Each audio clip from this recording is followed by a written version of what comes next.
സ്പിരിച്വാലിറ്റിയിൽ രണ്ട് വശങ്ങളുണ്ട്. ഒന്ന് റിച്വൽ ആയിട്ടുള്ള ഭാഗങ്ങളാണ്, രണ്ട് വാല്യൂ ആണ്. കൂടുതൽ നമുക്ക് വാല്യൂ ഫോക്കസ് ചെയ്യാനായിട്ട് സാധിക്കണം, അല്ലെങ്കിൽ ഓരോ റിച്വലിലും വാല്യൂസ് കണ്ടെത്താനായിട്ട് സാധിക്കണം. അത് നമ്മൾ പറഞ്ഞാണ് നിർത്തിയത്. അടുത്തത് Inter relations between emotions and wellbeing എന്നുള്ളൊരു ടോപ്പിക്കിലേക്കാണ് നമ്മൾ പോകുന്നത്. ഇത് നമ്മൾ കഴിഞ്ഞ ആഴ്ച ചർച്ച ചെയ്തില്ല. ഇത് മായിട്ട് മുന്നോട്ട് പോകാവുന്ന വരുന്നു. അപ്പൊ ശ്രീജി നമ്മളോടൊപ്പം ഉണ്ട്, ഒന്ന് വായിക്കാനായിട്ട് ഹെൽപ്പ് ചെയ്യും. വായിച്ചു വിട്ടാൽ തന്നെ നമുക്ക് മനസ്സിലാവും. Emotions and well-being. Emotions and well-being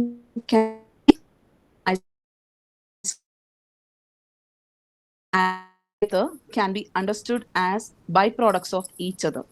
For example, we can understand the complementing relationship between feeling happy emotionally when we are recovered from an illness, that is, gain physical well-being. In this way, emotions present as avenues through which one can express the state of one's well-being and consequently communicate unmet desires. For example, an individual would experience the emotion of grief when losing a loved one, and through this grief, reaction would help cope with the loss. ശരി, ഇവിടെ ഒറ്റ point ആണല്ലേ പ്രധാനമായിട്ട് പറയുന്നത്. There is A relationship between emotion and wellbeing. നമ്മൾ ഒരു physical wellbeing അനുഭവിക്കുന്ന സമയത്ത് നമ്മൾ തീർച്ചയായിട്ടും എന്ത് ചെയ്യും? നമുക്കൊരു ഹാപ്പിനെസ് ഉണ്ടാവും. അതുപോലെ തന്നെ നമ്മൾ ഹാപ്പി ആയിട്ട് ഇരിക്കുന്ന സമയത്ത് നമുക്കൊരു ഫിസിക്കൽ വെൽനെസ് ഉണ്ടാകുക എന്നുള്ളതാണ്. ഇമോഷണലി നമ്മൾ വളരെ സ്റ്റേബിൾ ആയിരിക്കുന്ന സമയത്ത് നമ്മൾ ഫിസിക്കലായിട്ടും ഒരു വെൽനെസ് നമുക്കുണ്ടാവും. അപ്പോൾ ഇങ്ങനെ അങ്ങോട്ടും ഇങ്ങോട്ടും ഇന്റർ കണക്റ്റഡ് ആയിട്ടിരിക്കുന്ന ഒരു സംഭവമാണ് emotion and wellbeing. Okay. Emotions and well-being can also be understood as emotions being the byproducts of the state of ill health or of wellness. For instance, a disease affects an individual's state of psychological well-being. An individual who becomes seriously ill or injured face may different practical stressors. The stressors include problem meeting medical and other bills, problem obtaining proper care when home from the hospital, obstacle to caring for dependents, having one sense of self-reliance compromised, gaining a new unwanted identity as a sick person, and so on. These stressors can lead to feeling of depression and reduced self-esteem, thereby further compromising one's well-being. Even though on the surface emotions may appear to be a completely psychological construct, there is a biological counterpart to them as well. Let us try to understand that in the following subsessions. Okay, ഈ സബ്സെഷനിൽ നമ്മൾ നേരത്തെ പറഞ്ഞ കാര്യങ്ങൾ തന്നെയാണ്. പ്രധാനമായിട്ട് ഞാൻ ഒന്നാമത്തെ ദിവസം നമ്മൾ പറഞ്ഞ കാര്യങ്ങൾ ഇവിടെ വരുന്നുണ്ട്. അത് ജസ്റ്റ് ഒന്ന് വായിച്ചു വിടാം നമുക്ക്, അതിനുശേഷം അടുത്ത പോർഷനിലേക്ക് പോവാം. Facial expression and a facial feedback hypothesis. An individual's emotional state can be expressed not only through the verbal delivery of the thought, but also through non-verbal channels of communication. These include facial expressions, eye contact, body movement, tone of voice, etc. Research suggests that the basic emotions of anger, fear, sadness, disgust, happiness, and surprise are represented on the human face from an early age. However, the interpretation of these expressions is influenced by the situational context in which these occur. The idea that facial expression, in addition to their communicative function, also contribute to our experience of emotion is called the facial feedback hypothesis. According to this, the feedback that we receive about our facial expressions combine with the other components of emotion to produce an intense emotional reaction. This implies that if you smile and hold the smile for a few seconds, you will begin to feel happier. Okay, അപ്പോൾ ഇത് നമുക്ക് മനസ്സിലായി. നമ്മളിത് first ക്ലാസ്സിൽ തന്നെ discuss ചെയ്തതാണ്. നമ്മുടെ emotions എല്ലാം നമ്മുടെ ഒരു ബിഹേവിയറൽ ആയിട്ടുള്ള ഒരു ഇമ്പാക്റ്റ് അല്ലെങ്കിൽ നമ്മുടെ ആക്ഷൻസിൽ ഒരു ഇമ്പാക്റ്റ് കൊണ്ടുവരുന്നുണ്ട്. അതുപോലെ തന്നെ നമ്മുടെ ചില ആക്ഷൻസും നമ്മുടെ ഇമോഷനെ തിരിച്ചും സ്വാധീനിക്കുന്നുണ്ട്. അതാണ് നമ്മൾ ഇവിടെ പ്രധാനമായിട്ട് പറയുന്നത്. പ്രത്യേകിച്ച് ചിരിക്കുക എന്നുള്ളത്, ആ ചിരി നമ്മുടെ ഹാപ്പിനെസ്സിനെ വർദ്ധിപ്പിക്കും എന്നാണ് പറയുന്നത്. ഹാപ്പിനെസ്സിനെ വർദ്ധിപ്പിക്കുന്ന ഒരു കാര്യമാണ് ചിരിക്കുക എന്നുള്ളത്.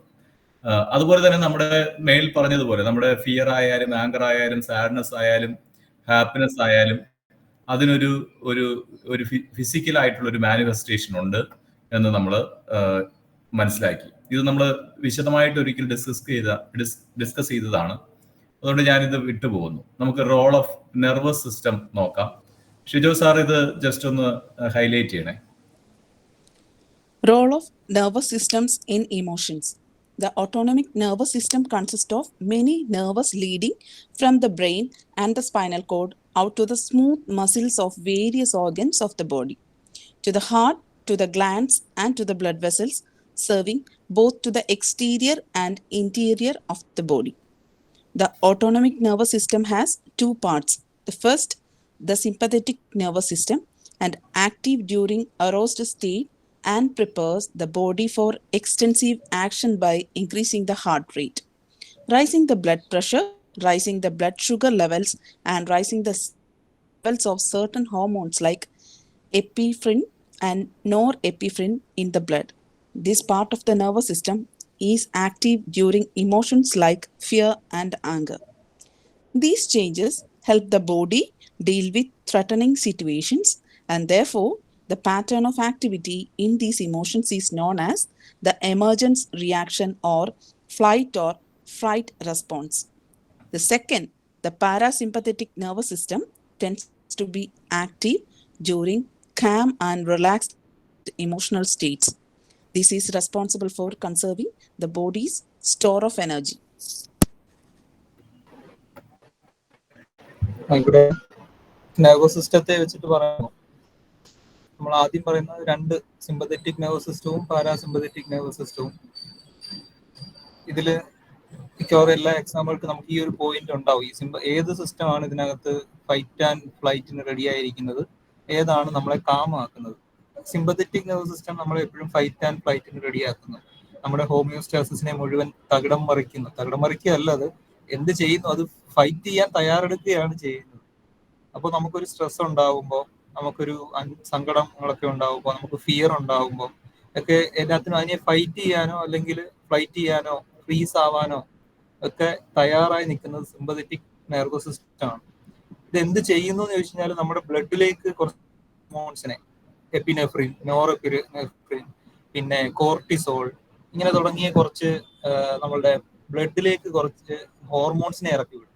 ഈ ഹോർമോൺസ് നേരെ ചെന്ന് ഹൃദയത്തിലേക്ക് ചെല്ലുകയും അവിടുന്ന് ഹൃദയത്തിന്റെ പമ്പിങ് ഭയങ്കര വേഗമാക്കുകയും ഇതോടുകൂടി ബ്ലഡ് പ്രഷർ അങ്ങ് കൂടുകയും നമ്മൾ ഫൈറ്റിന് റെഡി ആവുകയാണ്. ഓടാനാണെങ്കിൽ അല്ലെങ്കിൽ ഒരാളോട് ഫൈറ്റ് ചെയ്യാനാണെങ്കിൽ ഒക്കെ റെഡി ആവുകയാണ്, അല്ലെങ്കിൽ സിറ്റുവേഷനോട് ഫൈറ്റ് ചെയ്യാനായിട്ടൊക്കെ റെഡിയാണ്. അപ്പൊ ബോഡി എനർജി ഈ ഒരു കാര്യത്തിലേക്ക് എടുക്കുമ്പോൾ നമ്മുടെ ബാക്കി സിസ്റ്റങ്ങളൊക്കെ കുറച്ച് ഡൗൺ ആവും. കാരണം ഇതിന് ഇമ്പോർട്ടൻസ് കൊടുക്കുമ്പോൾ ഫൈറ്റിന് ഇമ്പോർട്ടൻസ് കൊടുക്കുമ്പോൾ മറ്റ് സിസ്റ്റങ്ങളൊക്കെ അൺബാലൻസ് ആവും, ഹോമിയോസ്റ്റാസിസ് നഷ്ടപ്പെടുന്ന ഒരു അവസ്ഥയാണ്.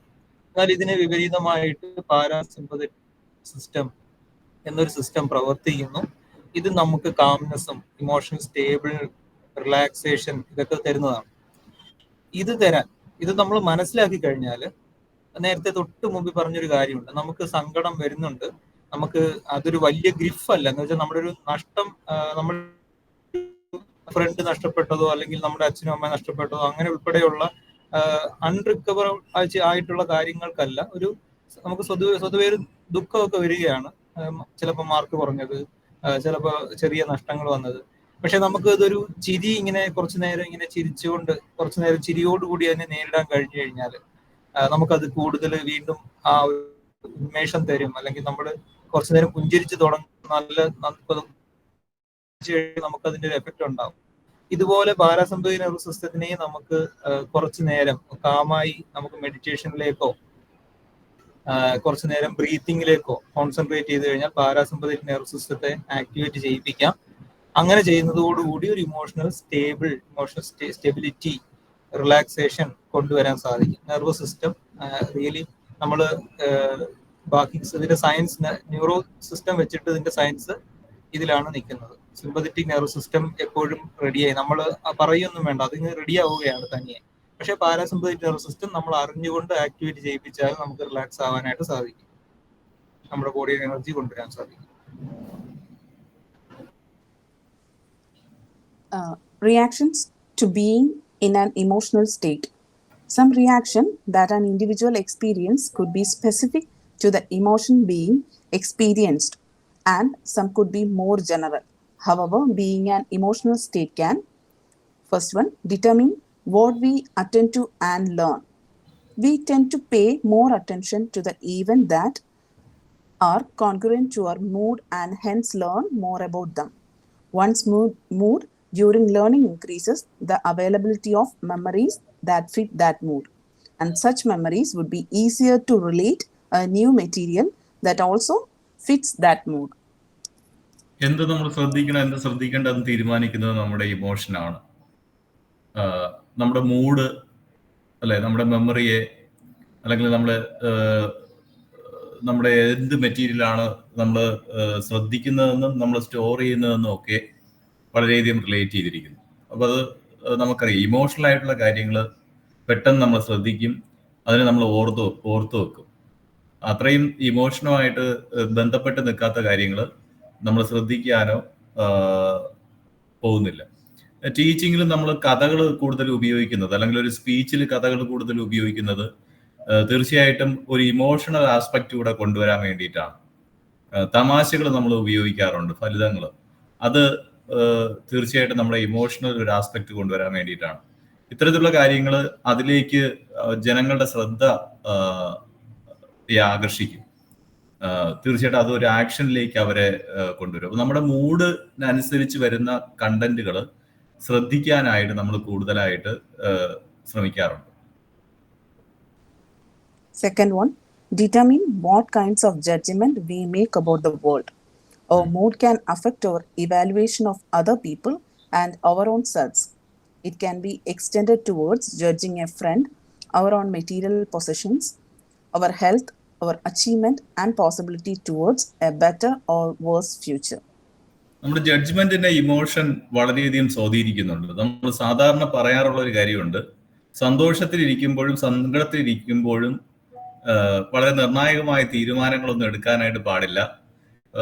മാനസികമായിട്ടൊരു സന്തുലിതാവസ്ഥയിൽ ഇരിക്കുമ്പോൾ വേണം, അല്ലെങ്കിൽ സമചിത്തതയോടുകൂടി ഇരിക്കുമ്പോൾ വേണം നമ്മൾ തീരുമാനങ്ങൾ എടുക്കാൻ എന്ന് പറയാറുണ്ട്. കാരണം നമ്മളൊരു തെറ്റായ അല്ലെങ്കിൽ ഒരു ലോ മൂഡിലാണ് നമ്മൾ ഇരിക്കുന്നതെങ്കിൽ, അല്ലെങ്കിൽ നമ്മുടെ മൂഡ് ശരിയല്ലെങ്കിൽ നമ്മളെക്കുറിച്ച് നമ്മൾ തെറ്റായ ജഡ്ജ്മെന്റുകൾ ചെയ്യാനായിട്ടുള്ള സാധ്യതയുണ്ട്. മറ്റുള്ളവരെ കുറിച്ചും തെറ്റായ ജഡ്ജ്മെന്റ്സ് നമ്മൾ നടത്താനായിട്ടുള്ള സാധ്യതയുണ്ട്. അപ്പോൾ നമ്മുടെ ഫ്രണ്ടിനെ കുറിച്ചോ, നമ്മുടെ മെറ്റീരിയൽ പൊസിഷനെ കുറിച്ചോ, നമ്മുടെ ഹെൽത്തിനെ കുറിച്ചോ, അച്ചീവ്മെന്റിനെ കുറിച്ചോ, പോസിബിലിറ്റീസിനെ കുറിച്ചോ വളരെ വൈകല്യമുള്ള അല്ലെങ്കിൽ പരിപൂർണമല്ലാത്ത, യാഥാർത്ഥ്യമല്ലാത്ത, ഹെൽപ്ഫുൾ അല്ലാത്ത ജഡ്ജ്മെന്റുകൾ എടുക്കാനായിട്ട് ഇത് വളരെയധികം കാരണമാകും. ഇത് എക്സ്പ്ലെയിൻ ചെയ്യാതെ തന്നെ നമുക്ക് അറിയാവുന്ന ഒരു കാര്യമാണ്. നമ്മൾ സങ്കടത്തോടെ ഇരിക്കുമ്പോൾ, നമ്മളെ കുറിച്ച് നമ്മൾ ചിന്തിക്കുമ്പോൾ നമുക്ക് വലിയൊരു സെൽഫ് വർത്ത് ഉള്ളതുപോലെയും ഒരു ഹോപ്പ് ഉള്ളതുപോലെയും ഒന്നും നമുക്ക് തോന്നത്തില്ല. നമ്മുടെ കൂട്ടുകാരനെ കുറിച്ച് ചിന്തിച്ചാലും അദ്ദേഹത്തിന്റെ ഏറ്റവും മോശം മുഖം മാത്രമായിരിക്കും നമ്മുടെ മനസ്സിൽ പതിഞ്ഞു വരിക. തീർച്ചയായിട്ടും ഇമോഷൻസ് നമ്മളെ കുറിച്ചുള്ള പെർസ്പെക്റ്റീവിനെയും മറ്റുള്ള സുഹൃത്തുക്കളെ കുറിച്ചുള്ള പെർസ്പെക്റ്റീവിനെയും ഈ ലോകത്തെ ആകമാനമുള്ള പെർസ്പെക്റ്റീവിനെയും വളരെ മോശമായിട്ട് സ്വാധീനിക്കും, അല്ലെങ്കിൽ നല്ല രീതിയിൽ സ്വാധീനിക്കുമെന്ന് നമ്മൾ ഓർക്കുക. Emotions not only cause general reactions but also specific action tendencies. For example, we laugh when we happy or become aggressive when angry. Out of the many action tendencies, one of the most studied is that of anger or aggression as how an individual or society reacts. In this present unit, studying this aspect is even more important as it has a direct effect on one's well-being. When in an angry state, the individual not only experiences aggressive thoughts but is also charged with bodily arousal, triggering him to react impulsively. When unable to manage these, the individual health and interpersonal relations are affected. But what causes aggression? Once this is resolved, management of this emotional state become more easily possible, which in turns can directly affect their state of wellness. A common understanding of the cause of aggression derives from the frustration aggression hypothesis. ആരെങ്കിലും ഓർക്കുന്നുണ്ടോ നമ്മളിത് discuss ചെയ്തത്? Frustration aggression hypothesis.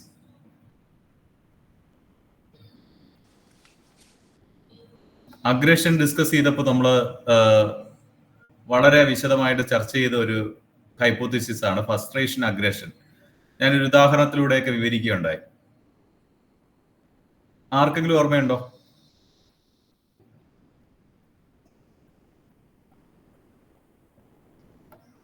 Frustration aggression തിയറിയിൽ ഒരു actor ഉണ്ടാകും, ഒരു goal ഉണ്ടാകും. ഈ ആക്ടർ ഗോളിലേക്ക് മൂവ് ചെയ്തുകൊണ്ടിരിക്കുമ്പോഴത്തേക്കും ഇടയ്ക്ക് ഒരു തടസ്സം ഉണ്ടാവും.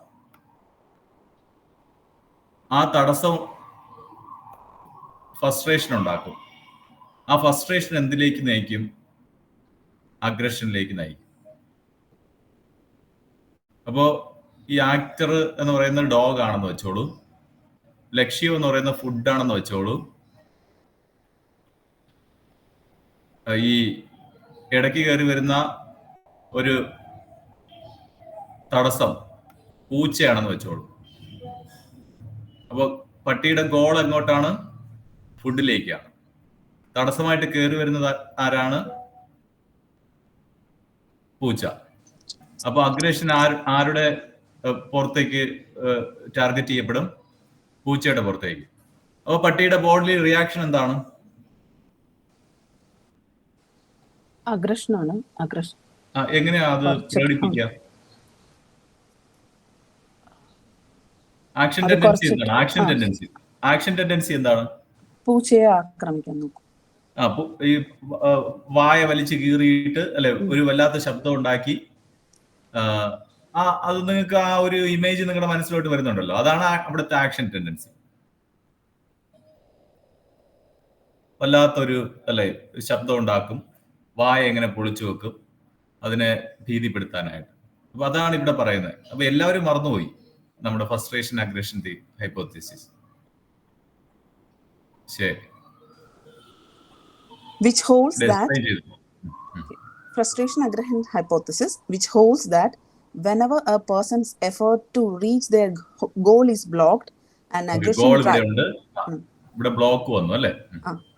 aggressive drive is induced that motivates behavior to injure the obstacle, causing the frustration. Some other theories propose that instead of being an instinct as above, aggression is a learned response. The more often it is reinforced, the more likely it is to occur. A person blocked in achieving his or her goal experience an unpleasant emotion. The response that this emotion elicits will differ depending upon the kinds of response the individual has learned to use in coping with stressful situations. The choose response will be the one that relieved frustration most successfully in the past. In conditions when the coping response falls to prove to be inadequate, the individual responds through lowering the state of physical, poor sleep, poor immunity, vulnerable to cardiac illness, stomach ulcers, aches and pains. Psychological, that is negative thinking, irritability, excessive emotionality, difficulty in attention and concentration, poor decision making and problem solving. Social, that is reduced social interaction, staying occupied in solitary activities, not aligned with primary support system. And the spiritual, that is unable to find faith in oneself or anchor within or outside. Well-being. Hence, we can now see a direct relationship between our emotional states and our overtly observable behavior, the process that emotions trigger in our behavior and how it influences our health. Let us take a closer look at the interplay of emotions and health now. Okay, ഇവിടെ നമ്മൾ മനസ്സിലാക്കേണ്ട ഒരു കാര്യം, നമുക്ക് emotions trigger ചെയ്യപ്പെടാറുണ്ട് അല്ലേ? ഈ trigger ഇപ്പോൾ നമുക്കൊരു കോപ്പിംഗ് മെക്കാനിസം ഉണ്ടാകാറുണ്ട്. ഈ കോപ്പിംഗ് മെക്കാനിസം ശരിക്കും പറഞ്ഞു കഴിഞ്ഞാൽ നമുക്ക് സ്ട്രെസ് വന്നു, നമ്മൾ പാട്ട് കേട്ട് നമ്മുടെ സ്ട്രെസ് കുറഞ്ഞു. അപ്പൊ ഇതിങ്ങനെ റീഇൻഫോഴ്സ് ചെയ്യപ്പെടും ആ ഒരു കോപ്പിംഗ് മെക്കാനിസം. നമുക്ക് സ്ട്രെസ് വരുന്നു, നമ്മൾ പാട്ട് കേൾക്കുന്നു, നമ്മുടെ സ്ട്രെസ് കുറയുന്നു. അല്ലെങ്കിൽ ചിലർ സ്ട്രെസ് വരുന്നു, പ്രാർത്ഥിക്കുന്നു, സ്ട്രെസ് കുറയുന്നു. ആങ്കർ വരുന്നു, ഒന്ന് പുറത്തുപോയി കുറച്ചു നേരം ഇരുന്നിട്ട് വരുന്നു, അവരുടെ ആങ്കർ കുറയുന്നു. അപ്പൊ ഇങ്ങനെ ഒരു കോപ്പിംഗ് മെക്കാനിസം സെറ്റ് ചെയ്യപ്പെടും. ഈ കോപ്പിംഗ് മെക്കാനിസം ഫെയിൽ ആകുന്ന സമയത്ത് അതിന്റെ ഒരു എഫക്റ്റ് നമ്മൾ നേരത്തെ വെൽബീയിങ്ങിനെ കുറിച്ച് പറഞ്ഞതുപോലെ തന്നെ പല ഡയമെൻഷനിലാണ് നമ്മളെ ബാധിക്കുക. അതിൽ ഒന്നാമതായിട്ട് ഫിസിക്കൽ ഡയമെൻഷനാണ്. ഈ ഫിസിക്കൽ ഡയമെൻഷനിൽ വരുമ്പോഴത്തേക്കും നമുക്ക് പൂവർ സ്ലീപ്പ് ഉണ്ടാവും, നമ്മുടെ ഇമ്മ്യൂണിറ്റി കുറയും, കാർഡിയാക് പ്രോബ്ലംസ് നമുക്കുണ്ടാകും, സ്റ്റൊമക് അൾസർ ഉണ്ടാവും, പെയിൻ ഉണ്ടാവും. ഇപ്പോൾ എന്നെ സംബന്ധിച്ചിടത്തോളം ഒരു സ്ട്രെസ് ദൂരെ കൂടെ പോയാൽ മതി, എനിക്ക് പെട്ടെന്ന് വയറ് അഫക്റ്റഡ് ആവും, അൾസർ വരും, അല്ലെങ്കിൽ വയറിന്റെ അസിഡിറ്റി വളരെയധികം കൂടും. ചിലര് അത് നമ്മുടെ പേഴ്സണാലിറ്റി അനുസരിച്ചിട്ടാണ്. അതിനൊരു സോഷ്യൽ ആയിട്ടുള്ളൊരു ഇതുണ്ട്, നമ്മുടെ സോഷ്യൽ ഇന്ററാക്ഷൻ കുറയും. ചില ആൾക്കാർ സ്ട്രെസ് വന്നു കഴിഞ്ഞാൽ അവരെന്ത് ചെയ്യും? വീട്ടിനകത്ത് കയറി അടച്ചിരിക്കും, മുറിയിൽ നിന്ന് പുറത്തിറങ്ങത്തില്ല. അപ്പൊ അങ്ങനെ ഒരു സോഷ്യൽ ആസ്പെക്ട് അതിനുണ്ട്. പിന്നെ സ്പിരിച്വൽ ആയിട്ടുള്ളൊരു ഒരു ഒരു ആസ്പെക്ട് അതിനുണ്ട്. ഇപ്പൊ ശാരീരികമായിട്ടും മാനസികമായിട്ടും സോഷ്യലായിട്ടൊക്കെ ബാധിക്കുന്നു അല്ലെ? സൈക്കോളജിക്കലായിട്ട് നമ്മൾ ബാധിക്കുമ്പോൾ നമ്മുടെ തിങ്കിങ് നെഗറ്റീവ് ആകുന്നു, ഇറിറ്റബിലിറ്റി ഉണ്ടാകുന്നു, കരയാനായിട്ട് നമുക്ക് പെട്ടെന്ന് തോന്നുന്നു, അതുപോലെ അറ്റൻഷൻ നമുക്ക് ഇല്ലാതെ പോകുന്നു, കോൺസെൻട്രേഷൻ ഇല്ലാതെ പോകുന്നു, പുവർ ഡിസിഷൻ മേക്കിംഗ് ആകുന്നു, പ്രോബ്ലം സോൾവിങ് സ്കില്ല് കുറയുന്നു. അപ്പൊ ഇതൊക്കെയാണ് ഈ ഒരു സൈക്കോളജിക്കൽ എഫക്റ്റ്. കോപ്പിംഗ് മെക്കാനിസം നമുക്ക് നഷ്ടപ്പെട്ട് കഴിഞ്ഞാൽ ഇത്തരത്തിലുള്ള എഫക്റ്റ് ഉണ്ടാകാനുള്ള സാധ്യത വളരെ കൂടുതലാണ്.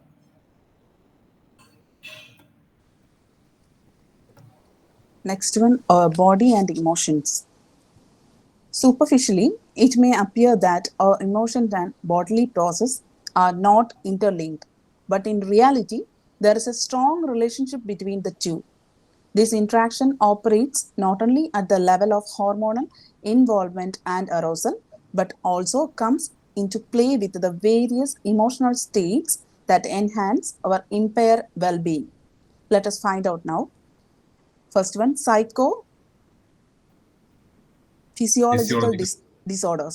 Psychophysiological disorders, also called somatoform or psychosomatic illness, that are categorized under mental disturbance that arise from psychological dysfunctions, disorders, or difficulties, which are manifested through physical symptoms. However, these physical symptoms cannot be traced back to any serious physical disease or origin, nor are they under the conscious control of the patient. These conditions are significantly correlated with psychological distress. Stress produces specific adverse psychological reactions and direct damage to the body. Stress damages the body indirectly by increasing unhealthy behaviors. Stress induces unhealthy cognition and behaviors in certain personality types, making them vulnerable to physical illness. There has been no research suggesting that different kinds of stress created different kinds of disorders in individuals, but it is the constitutional vulnerability of the individual that predisposes them to developing the illness. Somatoform ഡിസോർഡേഴ്സിനെ കുറിച്ച് നമുക്ക് നന്നായിട്ട് അറിയാം. ഇവിടെ നമ്മൾ മേളിൽ പറഞ്ഞ കാര്യം തന്നെയാണ് ആവർത്തിച്ച് പറയുന്നത്. നമ്മുടെ ഇമോഷൻസ് നമ്മളെ ശാരീരികമായിട്ട് വളരെയധികം തകർക്കാനായിട്ട് കാരണമാകും. അപ്പോൾ നമ്മുടെ സ്ട്രെസ് അല്ലെങ്കിൽ ഏതെങ്കിലും തരത്തിലുള്ള ഇമോഷൻസ് നമ്മുടെ ഹെൽത്തിനെ വളരെയധികം ബാധിക്കാനായിട്ടുള്ള സാധ്യതയുണ്ട്. ഇപ്പോ രോഗങ്ങളെ കുറിച്ച് പറയുമ്പോഴത്തേക്കും ഒരു നല്ലൊരു ശതമാനം രോഗങ്ങൾ സൊമാറ്റോഫോം ആയിട്ടുള്ള വരുന്ന ഡിസോർഡേഴ്സ് ആയിട്ട് വരുന്ന രോഗങ്ങളാണ്. അപ്പോൾ ഇത് മുതലാക്കി ജീവിക്കുന്ന ആൾക്കാരും ഉണ്ടെന്ന് നമുക്കറിയാം. ഇമോഷൻസ് നമ്മുടെ ശാരീരികമായ ആരോഗ്യത്തെ വളരെയധികം ബാധിക്കുന്നുണ്ട്. Conceptualization of psychophysiological disorders. These find origin in negative emotional state and failed coping strategies. Cannon showed how different emotions produced patterns of psychological alterations, emphasizing the importance of the autonomic network. It is also known that certain inherited traits respond differently to certain stimuli, such as stress and anxiety, causing physical system breakdowns.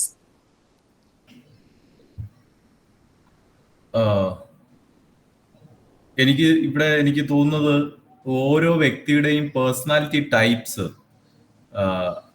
ആ ഇമോഷൻസിനോട് അവർ പ്രതികരിക്കുന്ന രീതിയിൽ കുറച്ച് വ്യത്യാസം കൊണ്ടുവരുന്നുണ്ട്. നമ്മുടെ inherited ആയിട്ടുള്ള traits. അപ്പോൾ ഞാൻ പറഞ്ഞില്ലേ, എനിക്ക് സ്ട്രെസ് വന്നു കഴിഞ്ഞാൽ അത് എൻ്റെ സ്റ്റൊമക്കിനെ പെട്ടെന്ന് ബാധിക്കും. അപ്പൊ ഇതുപോലെ ചെറിയൊരു ഈ ഒരു പേഴ്സണാലിറ്റി ട്രൈറ്റ്സ് ഇമോഷനുമായിട്ട് കണക്റ്റഡ് ആയിട്ട് നിൽക്കുന്നുണ്ട്. എങ്ങനെയാണ് ഇമോഷൻ നമ്മുടെ ഫിസിക്കലായിട്ടുള്ള ഒരു ഡാമേജ് ഉണ്ടാക്കുന്നതായിട്ട് ബന്ധപ്പെട്ട്. ഷിജോ സാറിന് ഇതിനെ കുറിച്ച് എന്തെങ്കിലും പറയാനായിട്ടുണ്ടോ? ഇതേ ഉള്ളൂ sir. Okay. Another explanation for psychosomatic disorders is that some personality types themselves respond in vulnerable ways to contract physical symptoms. Friedman and Roseman introduced the concept of coronary prone personality, where the type A personality type individuals who are competitive, ambitious, work with time urgency, aggressive and hostile have a greater predisposition towards developing psychophysiological illness than their type B counterparts who are more calm and relaxed. Okay, ഇവിടെ ഞാൻ നേരത്തെ പറഞ്ഞ explanation ഒരുപക്ഷെ ഇവിടെയാണ് കൂടുതൽ യോജിച്ചു വരുന്നത്. നമ്മുടെ പേഴ്സണാലിറ്റി ടൈപ്പ് ഈ ഒരു ഇമോഷൻ ഫിസിക്കൽ സിൻഡ്രോം ഉണ്ടാക്കുന്നതിൽ സ്വാധീനിക്കുന്നുണ്ട്. മേളില് ഒരുപക്ഷെ ദ ലെവൽ ഓഫ് ഇമോഷൻ, ഇപ്പോൾ സ്ട്രെസ് വന്നു കഴിഞ്ഞാൽ ചില ആൾക്കാരുടെ സ്പീച്ച് പോകുന്നു, വളരെ വൾണറബിൾ ആയിട്ടുള്ള സിറ്റുവേഷൻസിലോട്ട് അവർ പോകും. അപ്പൊ അതൊരു ഇൻഹെറിറ്റഡ് ട്രൈറ്റ്സ് അതിനൊരു കാരണമാകുന്നുണ്ട്. ഇവിടെ പേഴ്സണാലിറ്റി ടൈപ്പ് രണ്ടിന്റെ വ്യത്യാസം നിങ്ങൾക്ക് മനസ്സിലായെന്ന് ഞാൻ കരുതുന്നു. Negative emotions influence our hormones and lower our immunity to several diseases. Depression, anger, and social isolation contribute to heart diseases. Stress, on the other hand, affect asthma, digestive tract disorders, and many other physical ailments. Okay, നമ്മുടെ ഹോർമോണിനെ വളരെയധികം സ്വാധീനിക്കുന്നുണ്ട്, ഇമ്മ്യൂണിറ്റിയെ വളരെയധികം കുറയ്ക്കുന്നുണ്ട്. അപ്പോൾ ആങ്കറും ഡിപ്രഷനും ഒക്കെ നമുക്ക് അതുമായിട്ട് കോപ്പ് ചെയ്യാൻ പറ്റിയില്ല എങ്കിൽ, അതിനെ അതിജീവിക്കാനായിട്ട് സാധിച്ചില്ല എങ്കിൽ ഹാർട്ട് ഡിസീസിന്റെ സാധ്യത വളരെയധികം കൂടുതലാണ്. അതുപോലെ സ്ട്രെസ് ആസ്മയ്ക്ക് കാരണമാകുന്നു. ഞാൻ നേരത്തെ ആവർത്തിച്ച് പറഞ്ഞ ഡൈജസ്റ്റീവ് പ്രോബ്ലംസ് ഉണ്ടാകാനുള്ള സാധ്യത വളരെയധികം കൂടുതലാണ്. The physically manifested symptoms are psychoanalytically interpreted as social communication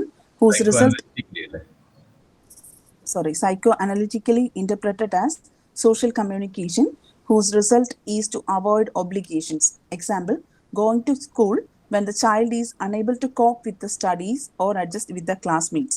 To express emotions, that is anger at parents. Coping with failure, example, failing an examination. Bringing attention to unfulfilled needs, example, feeling neglected after birth of younger siblings. Or to symbolize a feeling or a belief, example, pain in the gut. ശരി, സൈക്കോഅനലിറ്റിക്കലി നമ്മൾ നോക്കുമ്പോഴത്തേക്കും ഈ physical manifestations എല്ലാം മിക്കവാറും ഒക്കെ social communication ആയിട്ട് വരാറുണ്ട്. അപ്പോൾ അവോയ്ഡിങ് ഒബ്ലിഗേഷൻസ്, അല്ലെങ്കിൽ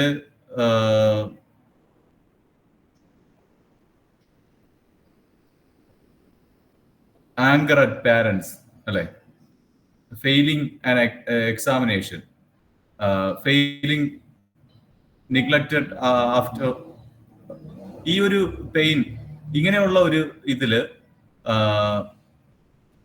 ഇത്തരത്തിലുള്ള സോഷ്യൽ കമ്മ്യൂണിക്കേഷൻസ് നമ്മൾ നേരത്തെ പറഞ്ഞ ആ ഒരു ഫിസിക്കൽ മാനിഫെസ്റ്റേഷന് പകരമായിട്ടോ അല്ലെങ്കിൽ അതിന്റെ കൂടെ ഉണ്ടാകുന്നതായിട്ട് നമ്മൾ ഈ സൈക്കോ അനലിറ്റിക്കൽ ഇന്റർപ്രിട്ടേഷനിൽ നമ്മൾ കാണുന്നുണ്ട്. അത് നിങ്ങൾക്ക് മനസ്സിലായോ? അത് നേരത്തെ നമ്മൾ ഫിസിക്കൽ ആയിട്ടുള്ള മാനിഫെസ്റ്റേഷനെ കുറിച്ചാണ് പറഞ്ഞത്. ഇത് കുറച്ചുകൂടെ സോഷ്യൽ ആയിട്ടൊരു ആസ്പെക്റ്റിലാണ്.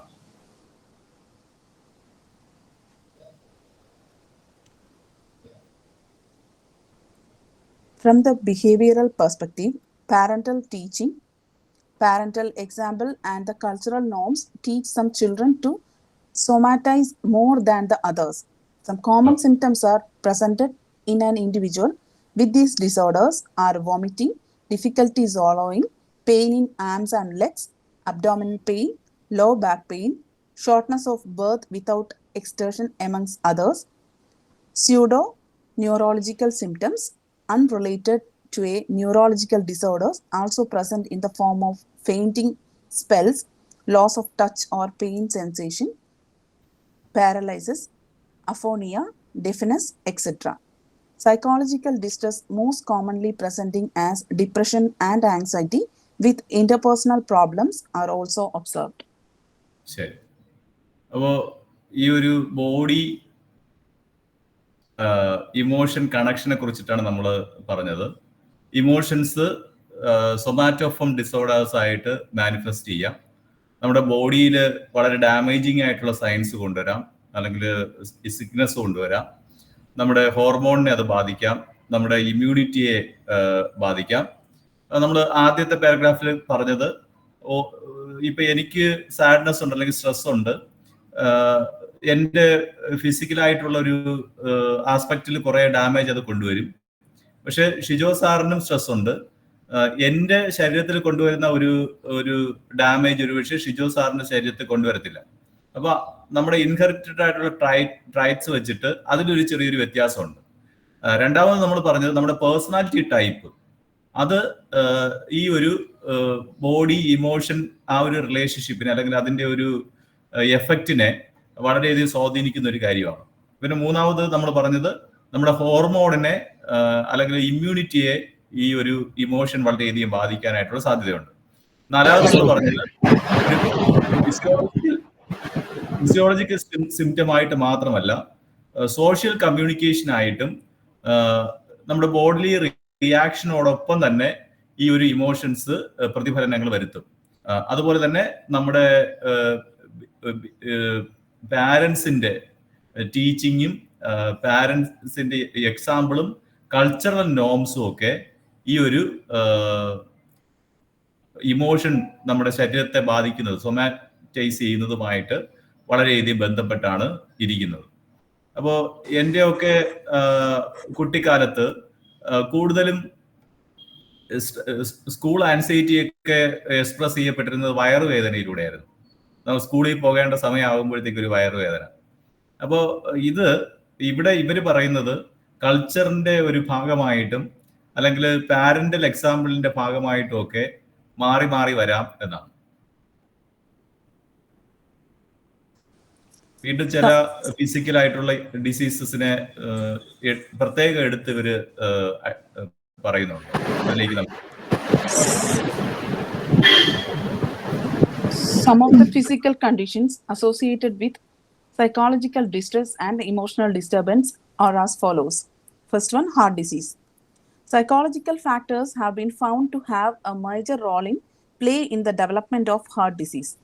Individuals who expressed or concealed their anger, were irritable, and complained a lot were found to be 3 times more likely to develop early heart disease and 5 times more likely to have a heart attack than others. Social isolation has been found to increase the risk for an individual to develop a coronary problem, whereas social conflict has been found to predict poor outcomes of recovery for a heart patient.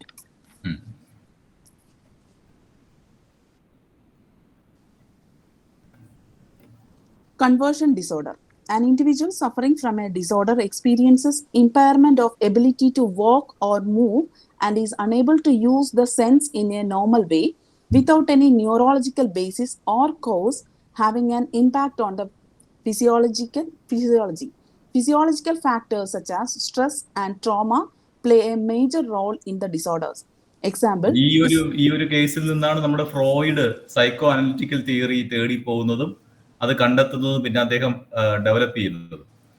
അന്നയുടെ case story നിങ്ങൾക്ക് അറിയാമായിരിക്കും. ആ പെൺകുട്ടിക്ക് നടക്കാനോ move ചെയ്യാനോ ഒന്നും സാധിക്കില്ലായിരുന്നു. പക്ഷെ അദ്ദേഹം ടെസ്റ്റ് ചെയ്തപ്പോൾ യാതൊരു ന്യൂറോളജിക്കലായിട്ടുള്ള പ്രോബ്ലംസും ഇല്ല. എന്നാൽ സൈക്കോളജിക്കലായിട്ടുള്ള കോസസിനെ അഡ്രസ് ചെയ്ത സമയത്ത് ആ പെൺകുട്ടി റിക്കവറി ചെയ്യുകയും ചെയ്തു. അപ്പോൾ സ്ട്രെസ്സും ട്രാമയും ഇതുപോലുള്ള അസുഖങ്ങളിലേക്ക് നയിക്കുന്നുണ്ട് എന്ന് ഫ്രോയിഡ് കണ്ടെത്തി.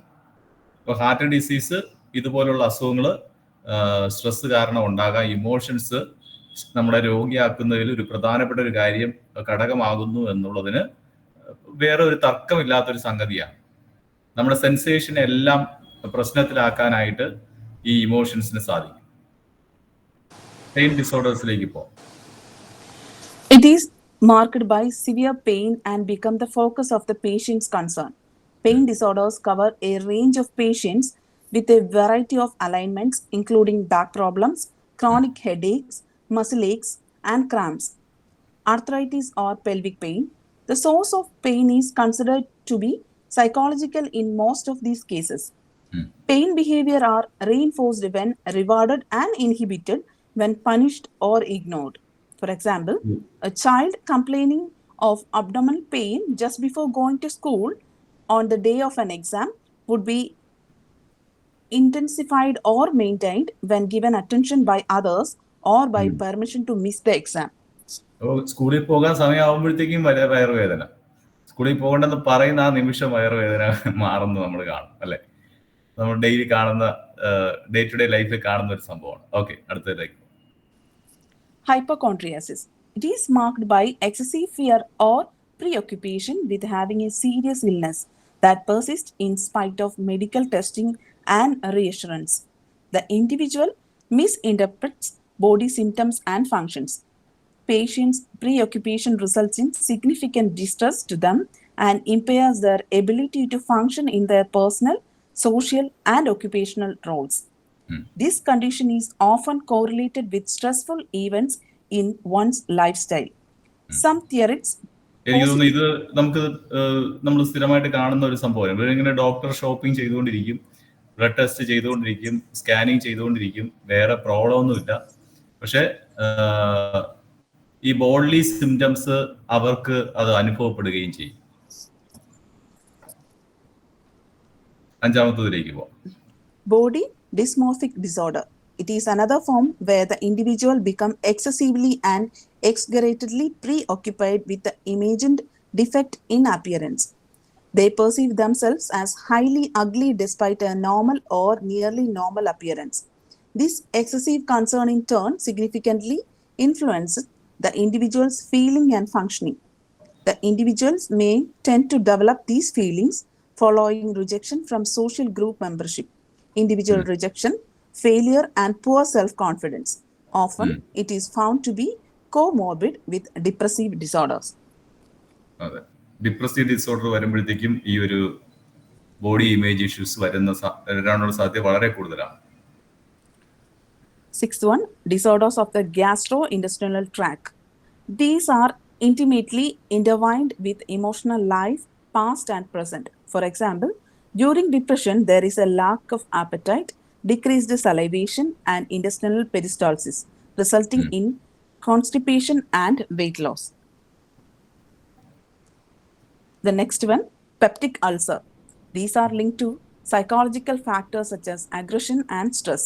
Stress does not directly... പറഞ്ഞ ഇതുമായിട്ട് ബന്ധപ്പെട്ട് നമ്മൾ ഇത് നോക്കിയാൽ മതിയാവും.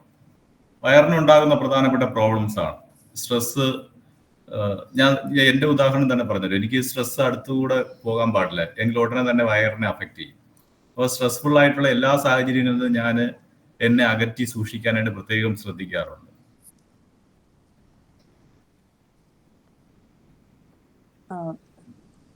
ജസ്റ്റ് ഒന്ന് വേണമെങ്കിൽ വായിച്ചു കിട്ടോ, അത് നമുക്ക് കോമൺ ആയിട്ട് അറിയാവുന്ന കാര്യങ്ങളാണ്.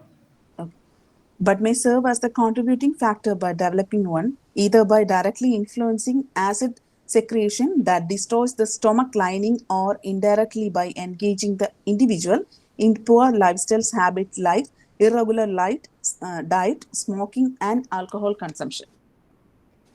The next one is cancer.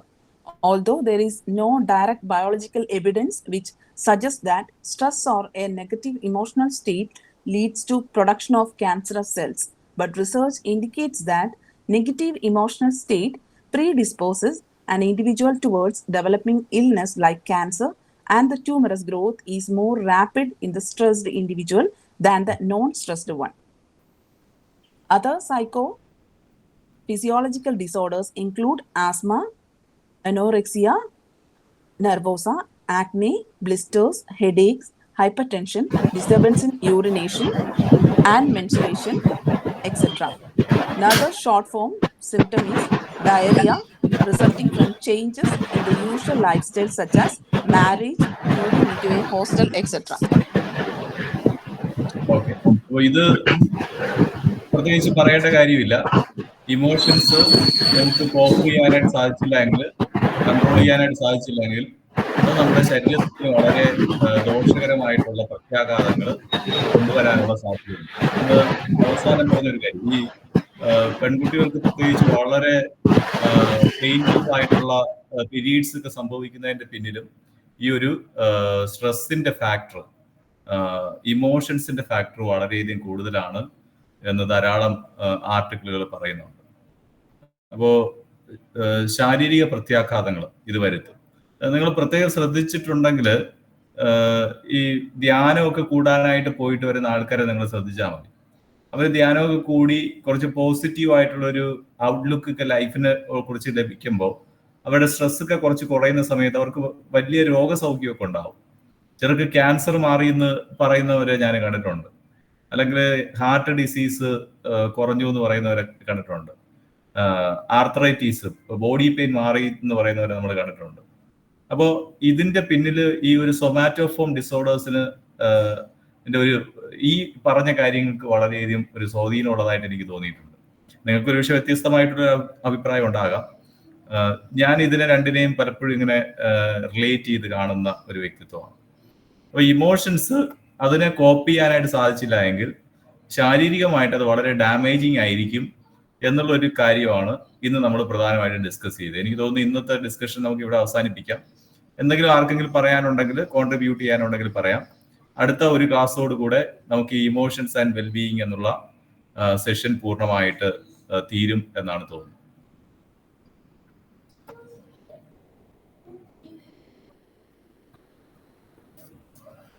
ഒരു ഇമോഷൻ എല്ലാവരെയും ഒരുപോലെ ഫിസിക്കലി ബാധിച്ചു എന്ന് വരത്തില്ല. ഓരോരുത്തരെയും ബാധിക്കുന്ന പല തരത്തിലാണ്. നമ്മുടെ പേഴ്സണാലിറ്റി ടൈപ്പ് അതിലൊരു പ്രധാനപ്പെട്ട ഒരു റോള് വഹിക്കുന്നു.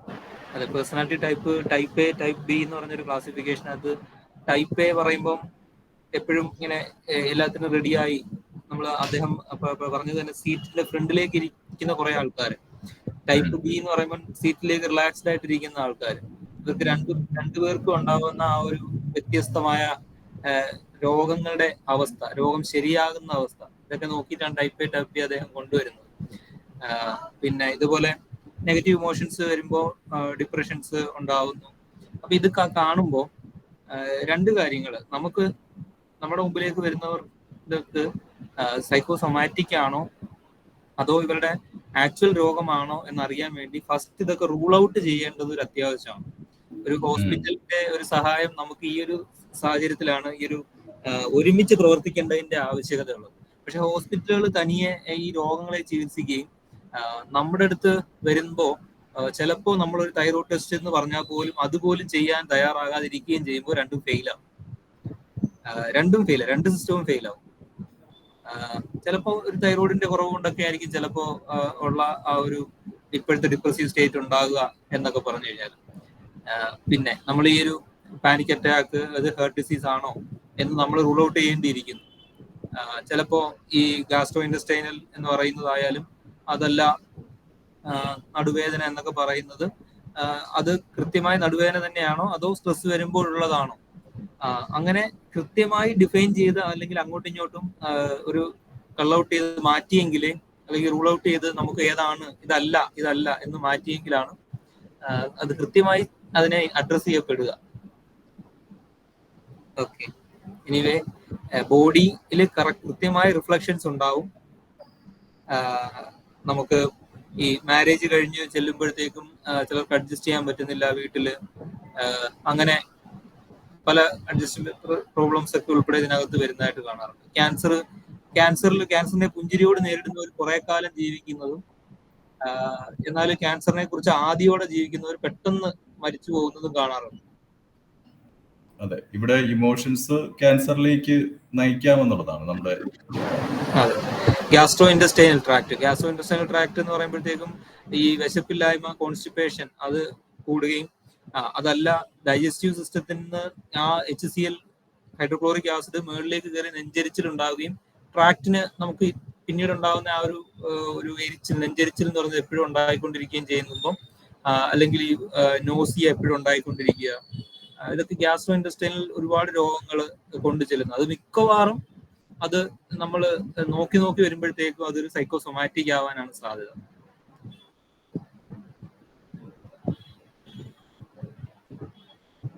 ചില ഡോക്ടേഴ്സ് കൃത്യമായിട്ട് അവര് നോക്കിയിട്ട് വേറെ പ്രോബ്ലം ഒന്നും കണ്ടില്ല എങ്കിൽ സൈക്കോളജിസ്റ്റിന്റെ അത് ഒരേ ഹോസ്പിറ്റലാണെങ്കിലേ സാർ അത് പറഞ്ഞാൽ വരുള്ളൂ സാർ. ഞാൻ അത് കണ്ടിട്ടുണ്ട്, ഞാനത് കൊട്ടിയത്ത് നിൽക്കുമ്പോൾ കണ്ടിട്ടുണ്ട്. കൃത്യമായി ഈ പിന്നെ ന്യൂറോളജിസ്റ്റും അതോടൊപ്പം തന്നെ ഇവരും കിഡ്നിയുടെ ഡോക്ടേഴ്സ്, ഗ്യാസ്ട്രോ ഡോക്ടേഴ്സും അവർ ഇങ്ങോട്ടേക്ക് നയിക്കാറുണ്ട് ഈ ഹൈപ്പോകോൺഡ്രിയാസിസ് ആൻഡ് ഗ്യാസ്ട്രോ ഇൻഡസ്റ്റൈനൽ ഇഷ്യൂസ്. അത് ഒരു ഹോസ്പിറ്റലിൽ തന്നെ ഉണ്ടാവണം, എങ്കിലേ അത് അഡ്രസ് ചെയ്യുള്ളൂ. പിന്നീട് ഇവരോട് അങ്ങോട്ടോ ഇങ്ങോട്ടോ പോകാൻ പറഞ്ഞാൽ പോവില്ല. ഓക്കെ, നമുക്ക് നമ്മുടെ ഇത് വളരെ ഇമ്പോർട്ടൻ്റ് ആയിട്ടുള്ള ഒരു കാര്യമാണ്, നമ്മുടെ ഇമോഷൻസിനെ മാനേജ് ചെയ്യുക. കാരണം അത് നമ്മുടെ ഫിസിക്കൽ ഹെൽത്തിനെ വളരെ സ്വാധീനിക്കുന്നു എന്നറിയുക. എല്ലാവർക്കും ശുഭരാത്രി നേരുന്നു. നാളെ നമുക്ക് കാണാം. Thank you, sir. Good night, sir.